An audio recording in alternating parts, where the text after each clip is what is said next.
মাঝে মাঝে দেখবেন নিজের মধ্যে কেমন একটা হাহাকার, কেমন যেন একটা শূন্যতার সৃষ্টি হয়। মনে হবে সবকিছু থেকেও কি যেন নেই, সবার মাঝে থেকেও নিজেকে মনে হবে বড্ড একা। এই অনুভূতিগুলো স্পেশালি তখনই হয় যখন আপনি অনেক দিন ধরে আপনার রবকে ভুলে থাকবেন, কিংবা আপনি রবের ইবাদত করছেন বাট পূর্ণ মনোযোগ দিয়ে করছেন না, দায় সারা খুশবুভাবে সালাত আদায় করছেন।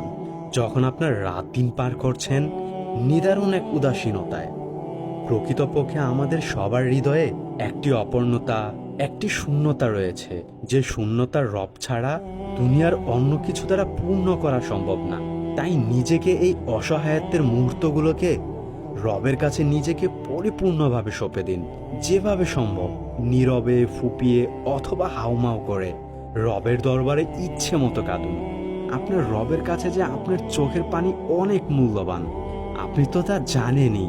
আল্লাহ তার পাপিষ্ঠ বান্দাদের শাস্তি দেওয়ার জন্য জাহান্নাম সৃষ্টি করেছেন, আর ওই জাহান্নামে রয়েছে ভয়ঙ্কর আগুন, যা বান্দার কলিজা পর্যন্ত ভেদ করে দিতে সক্ষম।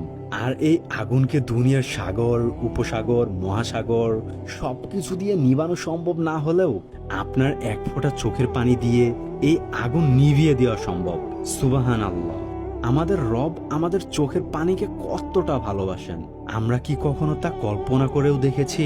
তাই দুনিয়ায় মন খারাপ লাগা, কষ্টময় বেদনাময় মুহূর্তগুলোকে আমরা গান শোনা, মুভি সিনেমা দেখা, কাছের মানুষদের সাথে শেয়ার করা, এইগুলোর পরিবর্তে আমাদের অশ্রু দিয়ে আল্লাহর সাথে শেয়ার করি। কারণ দুনিয়ার কেউ আমাদের চোখের পানি মূল্য না দিলেও আমাদের রব আমাদের প্রতিটি অশ্রুকণা খুব চড়া দামে মূল্য দিবেন, যা আপনি কল্পনাও করতে পারবেন না।